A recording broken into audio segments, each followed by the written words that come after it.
গজার হই পাগল উষা করেন দি ভাই এটা গজার নাকি দেখি ওই শালা উষা করেন না দেখি এইটা বলে গজার এইটা বলে গজ এইটা হই না শোল শোল তারা উঠাইবার কি কয়টা কইছো কাকা কও শিয়ানা কয়টা কও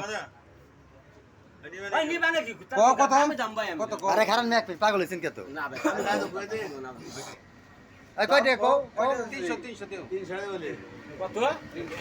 একটা হলে দাম মতো ভাই কইলা না ভাই ওকে ওকে আমার পানি ভাই এই ইসা তিনটা তিন নেটে দাম তো 100 ভালো কর আরে ই কর মামু এই আর 100 টাকা আর 100 টাকা দিয়ে দাও কত কইছো 100 টাকা দাম দেও দাও দাও দাও কইছো কত কইছো 400 টাকা বেচা বিক্রি হয়ে গেল নদীর টাটকা মাছ কেন নিল এক লাল কাকা আমি 100 দিব না মনে হয় দিল দিবারে ও দিল না বাবা তোমার কইলাম ও